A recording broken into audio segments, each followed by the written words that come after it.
Dear students, this is Praveen Kumar Agrawal from Management Department. Welcomes you in my today's lecture of Business Organization.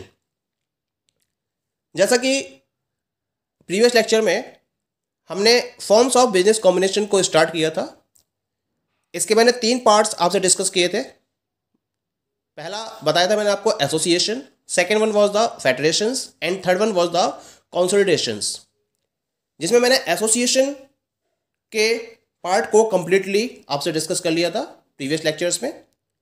आज के topic में हम इसके second form of business combination को study करेंगे and this is known as the federations. क्या concept है federation का? फेडरेशन के रिगार्डिंग अगर हम बात करें तो इसके अंदर 2 इंपॉर्टेंट फीचर्स इन्वॉल्व होते हैं। सबसे पहला फीचर क्या है इसका? It is an alliance of independent business unit into an association. यानी कि अगर फेडरेशन की बात की जाए तो फेडरेशन इंडिपेंडेंट बिजनेस यूनिट के अलायंस का एक एसोसिएशन होता है। यानी कि इसके अंदर क्या होता है, जो बिजनेस यूनिट होती है जो इंडिपेंडेंटली वर्कआउट कर रही होती हैं, वो एक अलायंस फॉर्म करती हैं और इस अलायंस के बेसिस पर एक एसोसिएशन फॉर्म की जाती है जिसको हम फेडरेशन का नाम देते हैं। ये एसोसिएशन कैसा होता है? This is the voluntary association, पहला पॉइंट। दूसरा फीचर क्या है इसके अंदर? The competing business units combine regarding one or more external affairs affecting them. Internal affairs को इसमें फोकस नहीं किया जाता है। जो इंडिपेंडेंट फर्म्स हैं उनकी इंटरनल वर्किंग के रिगार्डिंग कोई भी इश्यू को इसमें इन्वॉल्व नहीं किया जाता है। केवल और केवल जो एक्सटर्नल अफेयर्स होते हैं, एक या एक से ज़्यादा एक्सटर्नल अफेयर्स हो सकते हैं जिनका अफेक्ट उन बिजनेस यूनिट के ऊपर पड़ रहा है, उसके रिगार्डिंग इन एसोसिएशंस को फॉर्म किया जाता है और जिसके रिगार्डिंग वो आपस में कॉम्पीट कर रही होती हैं। द पॉइंट इज दैट जिन पर्टिकुलर एक्सटर्नल अफेयर्स के रिगार्डिंग बिजनेस यूनिट्स एक दूसरे से कॉम्पीट कर रही होती हैं और उसका अफेक्ट उनके ऊपर पड़ रहा होता है, नेगेटिव अफेक्ट पड़ रहा होता है, उन इश्यूज को या उन एक्सटर्नल अफेयर्स को ये इंक्लूड करती हैं और उनको ध्यान में रखते हुए ये एक एसोसिएशन को फॉर्म करती हैं। तो हम ऐसी एसोसिएशन को फेडरेशन का नाम देते हैं। पॉइंट क्लियर हो गया फेडरेशन का?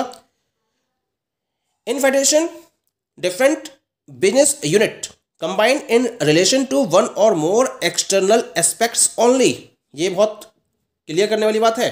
केवल और केवल एक्सटर्नल एस्पेक्ट के रिलेशन में वो एक दूसरे के साथ में कंबाइन होती हैं। इंटरनल से कोई मतलब नहीं होता है इसके अंदर।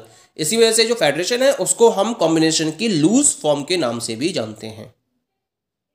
ठीक है, अब इसके अंदर हम इसके पहले टाइप को डिस्कस करते हैं। फेडरेशन के पहला टाइप है इसके अंदर, that is known as the formal agreement. क्या है formal agreement? Under the formal agreement the combining units enter into some agreement which are expressly declared. They may relate to the conditions of the trade such as terms of credit, packing, advertising, transportation and employment of labor etc. They may also relate to the price of the products or the services.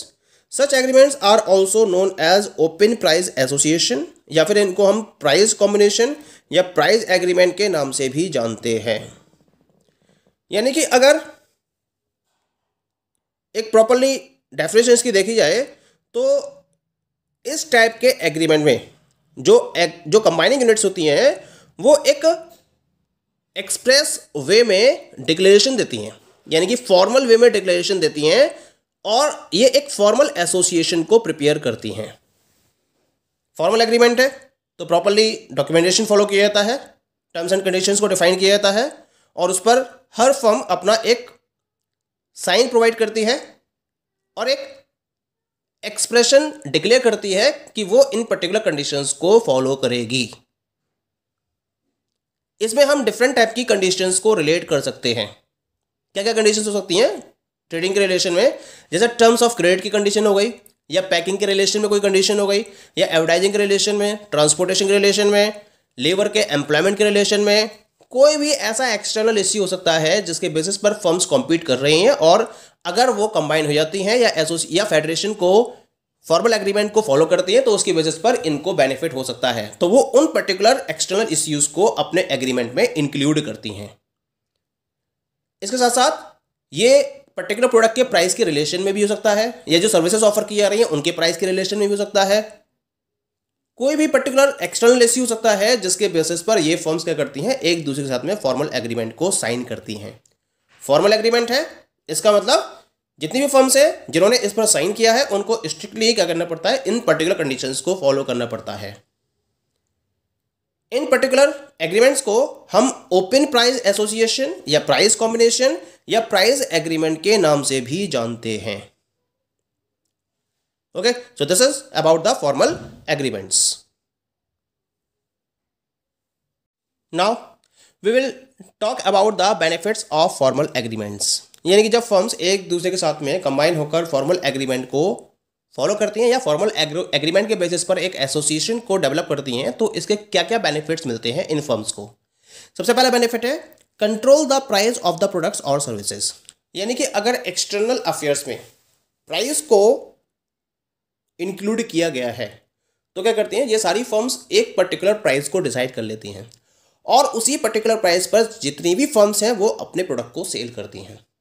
यानी कि यहाँ पर price based competition almost finish हो जाता है, क्योंकि price को uniform कर दिया गया है और जितनी भी फर्म्स हैं जिन्होंने इस पर्टिकुलर फॉर्मल एग्रीमेंट में साइन किया है वो सारी फर्म्स उसी पर्टिकुलर प्राइस पर अपने प्रोडक्ट को सेल करती हैं। तो इसका मतलब क्या होगा, जो प्रोडक्ट्स और सर्विसेज है उनके प्राइस पर इनका प्रॉपर कंट्रोल हो जाता है, फ्लक्चुएशंस नहीं होते हैं प्राइजेस में, कंपटीशन नहीं होता है। जो एक पर्टिकुलर प्राइस डिसाइड हो गया उसी पर्टिकुलर प्राइस पर सारी फर्म्स अपने प्रोडक्ट को सेल करती हैं, जिसकी वजह से ये मार्केट में प्राइस को प्रॉपर्ली कंट्रोल करने में कैपेबल हो जाते हैं। ये पहला बेनिफिट रहा। दूसरा बेनिफिट है टू अवॉइड कंपटीशन। जिन पर्टिकुलर एक्सटर्नल इश्यूज की वजह से फर्म्स कॉम्पीट कर रही होती हैं उन इश्यूज को फॉर्मल एग्रीमेंट में इंक्लूड करा जाता है। करने का पर्पज क्या होता है, इंक्लूड करने का पर्पज होता है कंपटीशन को एलिमिनेट करना, क्योंकि कंपटीशन से क्या होता है, इनको काफ़ी नुकसान होता है, इन्हें अपने प्राइस कम करने पड़ते हैं, आउटपुट पर फर्क पड़ता है, इनके प्रोडक्शन में फर्क पड़ता है, इनकी सेल पर फर्क पड़ता है। तो इन सारे इश्यूज को ध्यान में रखते हुए ये क्या करते हैं, उन पर्टिकुलर एक्सटर्नल अफेयर्स को इंक्लूड करते हैं जिसके बेसिस पर ये एक दूसरे से कॉम्पीट कर रहे होते हैं और इस तरह से ये कंपटीशन को प्रॉपर्ली एलिमिनेट कर देते हैं। ये भी इसका बेनिफिट मिलता है फॉर्मल एग्रीमेंट का। Third one is the prevents prices to from falling to low and thus protects the interest of members. क्योंकि प्रोडक्ट और सर्विसेज के प्राइस पर इनका प्रॉपर कंट्रोल होता है तो ये प्राइजेस को बहुत नीचे जाने तक रोक लेते हैं। यानी कि कंट्रोल है इनका प्राइजेस पर, तो प्राइस पर कंट्रोल होने की वजह से ये प्राइजेस को बहुत ज़्यादा नीचे नहीं जाने देते हैं और इस तरीके से जितने भी मेंबर्स हैं उनके इंटरेस्ट को प्रॉपरली प्रोटेक्ट किया जाता है। फॉर्मल एग्रीमेंट है, प्रॉपर प्राइस के रिगार्डिंग डिस्कशन हुआ है फर्म्स के बीच में और हर फर्म उसी प्राइस पर प्रोडक्ट को सेल करेगी, तो प्राइजेस बहुत ज़्यादा नीचे नहीं जाते हैं। और जब नीचे नहीं जाएंगे और इसको रोक लिया जाएगा तो इस तरीके से जो इसके मेंबर्स हैं उनका इंटरेस्ट प्रॉपरली प्रोटेक्ट होता है। ये भी एक बेनिफिट मिलता है मेंबर्स को।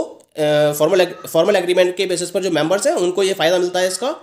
The next one is the beneficial not only to big businesses but also to man of ordinary business और प्रोफेशन ऑल्सो। यानी कि इसका बेनिफिट केवल और केवल बिग बिजनेस हाउसेस को नहीं मिलता है बल्कि उन पर्टिकुलर बिजनेसेस को भी मिलता है, उन प्रोफेशंस को भी मिलता है जो ऑर्डिनरी लेवल पर अपने बिजनेस को रन कर रहे हैं। यानी कि जब ट्रेड एसोसिएशन, जब फॉर्मल एग्रीमेंट को फॉर्म किया जाता है तो इसमें बिग बिजनेस हाउस से लेकर स्मॉल बिजनेस हाउस तक पार्टिसिपेट कर सकते हैं, वो इसके मेंबर बन सकते हैं। तो इस तरीके से बिग बिजनेस हाउसेस को तो बेनिफिट मिलता है, लेकिन इसके साथ साथ जो ऑर्डिनरी बिजनेस या ऑर्डिनरी प्रोफेशन को रन कर रहे हैं उन पर्टिकुलर पर्सन्स को भी इसका बेनिफिट मिलता है। तो ये बात हो गई about the benefits of formal agreement की। Second concept under federations is that is known as the pool. यानी कि फॉर्मल एग्रीमेंट के साथ साथ फर्म्स क्या कर सकती हैं, पूलिंग कर सकती हैं, पूल बना सकती हैं और उस पूल के थ्रू ये मार्केट में ऑपरेट कर सकती हैं। पूल क्या होता है? अ pool is a federal combination in which the combined units cooperate for some common matters and retain considerable internal autonomy in the conduct of the business. Except for matters on which they combine, they are free to follow an independent policy. यानी कि अगर मैं इसको formal agreement से compare करूं तो formal agreement में हम एक्सटर्नल इश्यूज को इंक्लूड करते हैं, लेकिन जब पूल को फॉर्म किया जाता है तो भी ये एक फेडरल कॉम्बिनेशन तो होता है, लेकिन इसमें जो कंबाइनिंग यूनिट्स होती हैं वो कुछ कॉमन मैटर्स को ध्यान में रखते हुए कोऑपरेट करती हैं, और बिजनेस हाउसेज या जो बिजनेस फर्म्स हैं उनकी इंटरनल इश्यूज को भी इसके अंदर इंक्लूड कर लिया जाता है। यानी कि एक्सटर्नल इश्यूज या एक्सटर्नल अफेयर्स के साथ साथ इंटरनल अफेयर्स को भी पूल के कॉन्सेप्ट में इंक्लूड किया जाता है। तो ये भी फेडरल कॉम्बिनेशन होता है, जिसमें क्या करते हैं, जो कंबाइनिंग यूनिट्स हैं वो कुछ पर्टिकुलर कॉमन मैटर्स पर एक दूसरे के साथ में कोऑपरेट करती हैं, और इसके साथ साथ they retain considerable internal autonomy in the conduct of the business.